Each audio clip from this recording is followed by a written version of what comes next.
We can further say, Binyan Mailazu, concerning this great idea, L'Isr Asiyas Malacha, that it applies to how when it's forbidden to do work, when in reference to Rosh Chodesh, in comparison to Shabbos and so forth, and Yom Tov.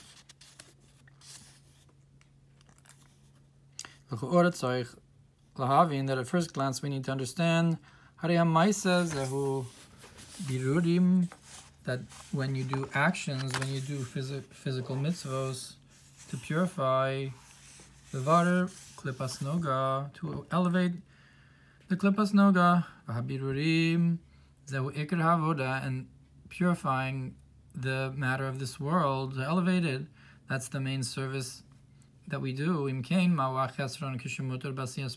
so, what's so wrong when it's forbidden, when it's permissible to do work? Why do we say, oh, it's so great, we can't do work now, it's Shabbos, it's Yom Tov? Isn't that the whole point, that we came down to elevate this world? But the concept is, like it's explained in another place, concerning the man who was gathering wood on Shabbos, in that there it explains the concept of at the time when Israel is doing the will of the omnipresent. So in such a time, it's written, it says that strangers will get up and watch your sheep and so forth.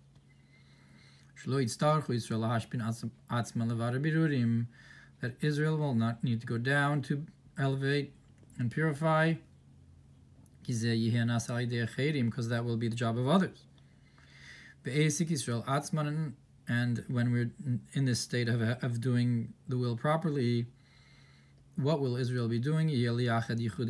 Our job will be to unite supernal unions, yoser, even higher, to bring down light from beyond the tzilus mash'ein, that the feminine waters from the purification can't reach such a high place. Look what says in Tanya about this. Or Parsha's Beraishis, look what it says in Beraishis, that the man will be like one of us.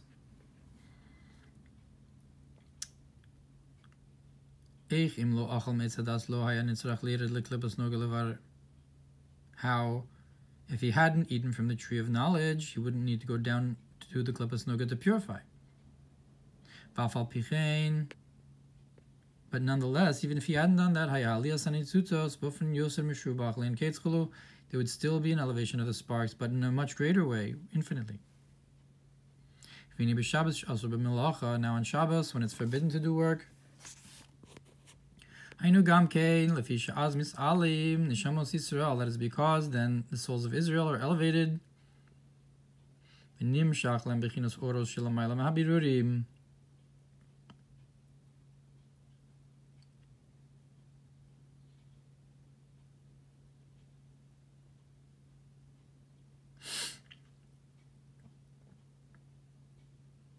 That the souls of Israel are elevated, and we draw down lights that are beyond the level of purification. That's why we say on Shabbos a new song in Tehillim.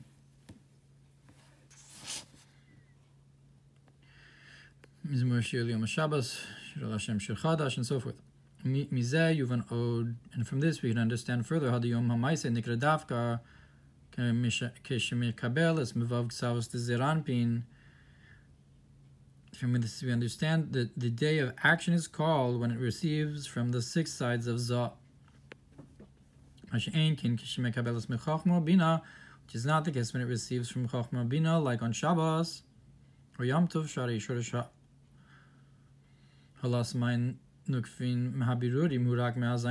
Because the elevation, the root of the feminine waters, of the purification, is specifically from the 7 kings of Edom, and the purification of the 7 attributes that they correspond with Shin Amidos, that fell down in the breaking of the vessels. Which with wisdom it says you will die, but not with wisdom. So there's no concept of the death of the kings. That is higher than the concept of the breaking of the vessels. Therefore, it is also higher than the concept of action and purification and the weekdays, the days of the week. It's higher than the Shvira, because the Shvira is in the 7, and Chochmah Bin is higher than that. And continuing with the psukim, the Maamar is explaining in Machar Chodesh, it says, Yonasan says, David and Yonasan are speaking, and he says, you'll come there to the place that you hid on the first day, on the day of action.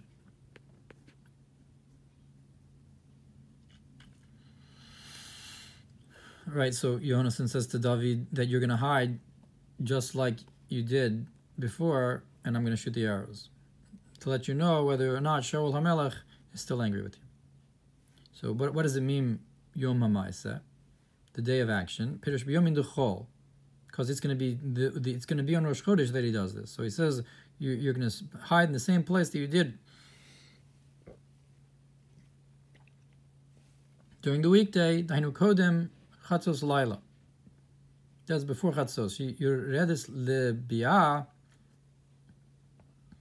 So we're talking about, what does it mean, Asher Nistar Tasham, that you hid there? We're going to say that David, whose Malchus corresponds with this idea that Malchus goes down during the nighttime. You have this Rachel, so to speak, is under the bed. The parts of Rachel, of Malchus, is like a Nekuda Tachas Yesod, goes down, Tita and Teref Levesa, to the Malchus goes down, so to speak, to the lower worlds of Bria. It's Yonasiya to elevate sparks, to, so to speak, give Teref sustenance to the household. The word Teref is also Gematria Pach with the Kola. Of the 248 sparks, until Chatzos at night, Malchus is in the lowest level. And afterwards, from Chatzos onwards, it starts to elevate and go up little by little, as is known. And it goes down to elevate sparks. And that's similar to the waning of the moon. Look what it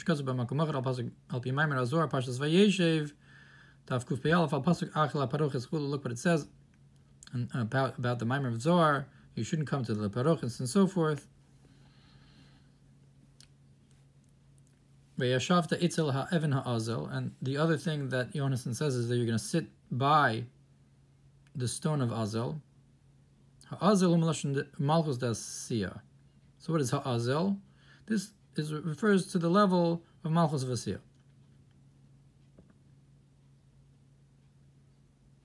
If you want to know exactly how, the word Azel implies it, I guess, Ayin Koheles Yaakov, Osalaf, B'Shem Apardes, and there it explains the word Azel, I guess movement or whatever, however he translates it, meaning action. B'chinas Even, B'chinas Domim, which is also a concept of the stone, which is in the inanimate, the lowest level, which is Malchus, which is Asiyah. Even Masu Abonim, I guess. Kini Dalet Olamos Abiyah, Hineged, Dalet Amos Shel, Dalet Osios Shem Havaya. Now the four worlds of B'tzilas B'ri Yitzias, they correspond with the 4 letters of Shem Havaya, Shem Gam Keneged Dal Yesodus Yeshruach Mayim Afar, which also correspond with the 4 elements of fire and air and water and earth.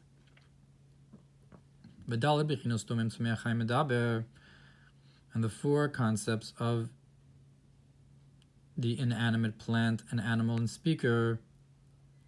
So these 4 worlds and the 4 letters of the name and the 4 elements and the 4 types of objects in the world. L'chein malchus te'asiyah nikra ha'evan. Therefore, malchus v'asiyah, which is the lowest level, is called the stone. Shebechinas domim, which is the inanimate. Shebechinas ha'achrona medal bechinas domim somei achai medaber, which is the lowest level of the inanimate plant, animal, and speaker. V'utachlis abirur, it's the ultimate level of purification.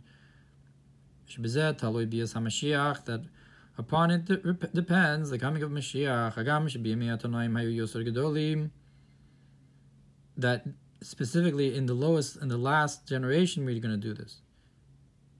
That's the end. Even though in the days of the Tanaim they were greater people. And now is our generation truly worthy? It's only that it depends what you're elevating. And in that time they were elevating the world of Bria. And in the days of the Muraim, they were elevating the world of Yitzira. And that's the concept of the sukkah of Dali that falls. It's constantly falling from Bria to Yitzira Asiya. From Bria to Yitzira to Asiya, that you have this concept of a purification in Bria, and a purification in Yitzira, and a purification in Asiya Levari Biruim, to elevate the sparks, B'nefila Hatachtona, and in the last falling down, Ve'achshav, and now Hi Be'asiya, it's in the world of Asiya, Kishu Yekuyam, and when we fulfill the idea of Ve'esruach Hatuma Avirchulu, that'll wipe away the spirit of impurity, Shizbaru Kol Habirurim De Asiya, that will purify all of the purifications of the world of Asiya, Azayi Abiyas HaMashiach, then we'll have the coming of Mashiach.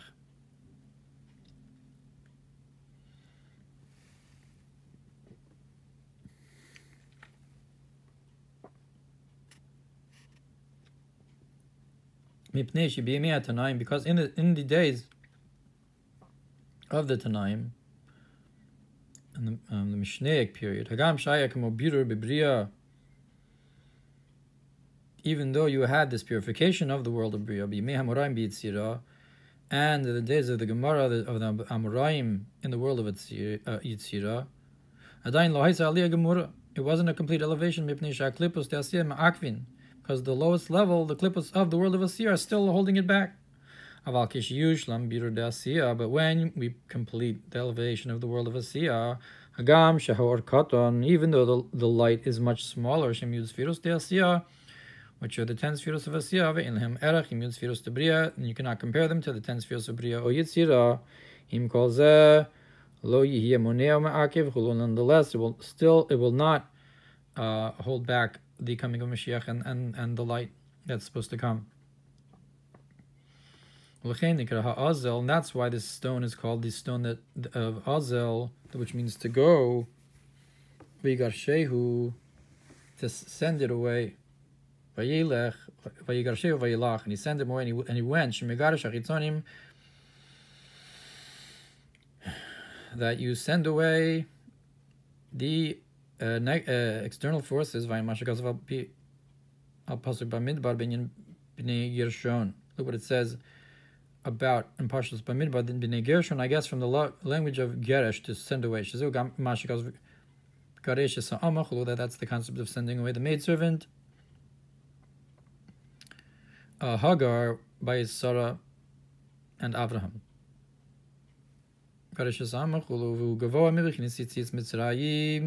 Sending away the Amma is greater than the going out of Mitzrayim. There it says that we went away, we ran away. And that's the language of when a person passes away. It says that this world that we go away from, it uses this word Ozel, that we go away from. That's compared to a wedding. What does it mean that we're going from? That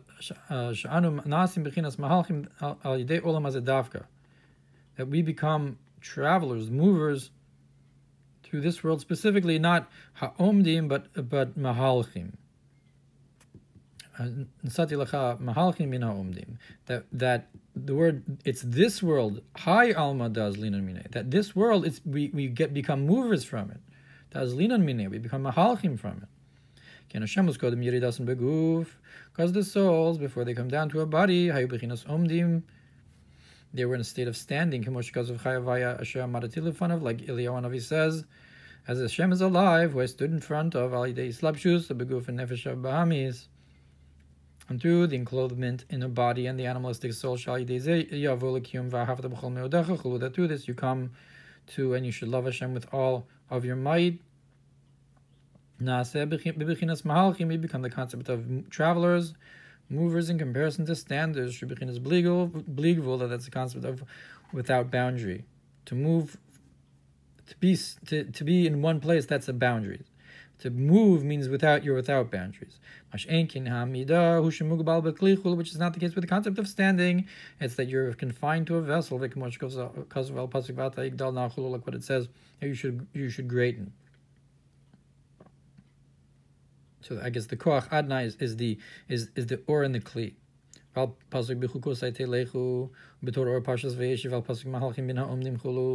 over there. That it becomes the concept of a traveler to the enclothment in asiyah dafka specifically shisham ikar koach habir, because that's the main concept of elevation and purification. Because it's today to do them in this world, specifically the because in this world Mir Bechinas Soviv Kol Almin specifically shines the that light that encompasses all worlds. Like it says in another place, that it's specifically the lowest world that gets the highest light, the surrounding light that reaches all the way down. That's why Malchus Vasiyah is called the stone that travels. And what does it mean? Like a wedding house, like a wedding hall, it's like hachasuna, that through the wedding you have a union and birth to children, that the concept of giving birth to children is revelation of the infinite, that you can have children infinitely, generation after generation. So that's why this world as well, the purification and elevation of this world is compared to a wedding. And that's the joy of the groom on the day of his wedding, that he's touching the infinite. So too through this world, the soul becomes a traveler, that it touches the infinite. That's why Lag BaOmer is called the wedding of Rashbi. Because his going from this world was elevating all the sparks that he had brought from this world in a way of bligul. V'zeu inyan avna bekirta zarka makaf shofar. And this is the concept of what it says in the Zohar. The stone in the slingshot corresponds with the zarka and the makaf and the shofar holech segulta. Those 4 timim, the musical notes in the Torah,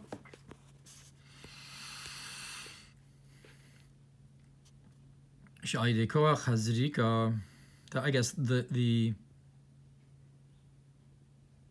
tam zrika is from the lashon.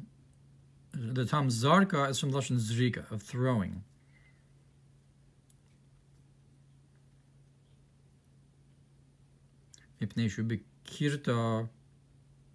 I guess the loop of it is supposed to represent because it sort of loops.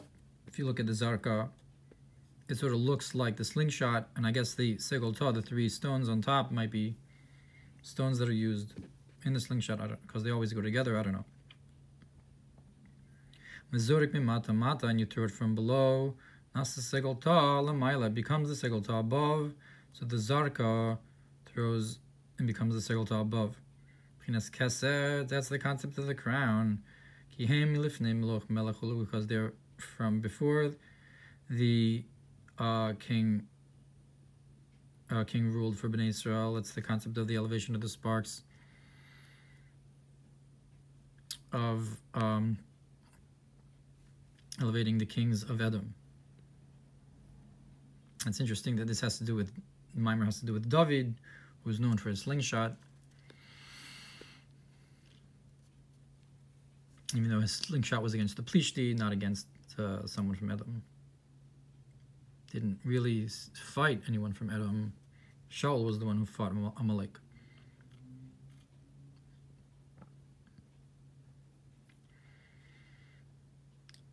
Although I guess it could be under the category of the battles which Shaul fought, was also with the Plishtim.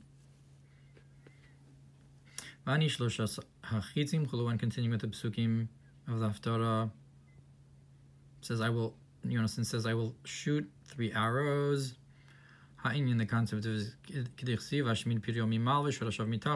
pasuk says, I will destroy its fruit above and its roots below. That there's 2 battle fronts with the external above and below. As is known the concept of the battle with Amalek and Commandment Azal. Like our sages said, like it says, the Holy One, blessed be, he was fighting from above and we were fighting below.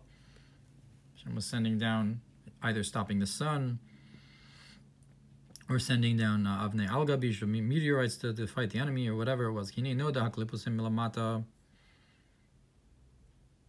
As is known that the klipos are from below, but their root is above. Because they come from the world of Tohu, so we're elevating them. Or Parshas Vayishlach, al pasuk v'yavek. Look what it says in Torah or about this. We have to cut them off from their source above. And that's from an arousal from above. Not through our efforts from below. Like it says, by the splitting of the sea, and you will be silent. Hashem will battle for you from above. And says, but your awesome haughtiness, meaning to say that it was just from your own self and haughtiness that you fought your enemies and no other purpose.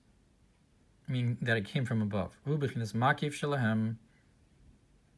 that is to get rid of their makif above. Is known as in the baby, the placenta covers the baby. And I guess it's like a klippa. That's from above.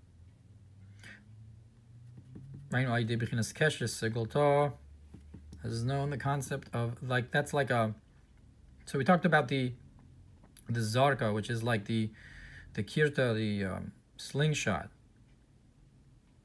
But the segel ta, I guess, also corresponds with the bow and arrow.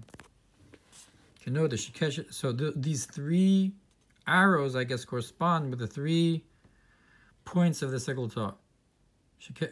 As is known, shikesh sumerachok. As is known, the bow and arrow, you shoot it from afar. V'cherev u'mekarov, and the sword is from up close. So the fact that he's shooting arrows is because we have elevation and purification of the makif. And it's interesting, by Goliath, first he hits him with the slingshot, and then he cuts off his head with a sword. With Goliath's sword, actually. Like it's brought on the verse that I took from the Emori with my sword and my bow. It's alusi b'va'usi. Hashem Yisbarach lochem al-yidei keshes, and Hashem Yisbarach does the battle through the bow and arrow. Shu b'chinas mirachok. That's the concept of from afar. I guess like it says mirachok v'ayin yirali. And that's from above, high up. And that's from the letters themselves. I'm not sure exactly what that's referring to, the letters themselves. But at any rate, that's the inyan.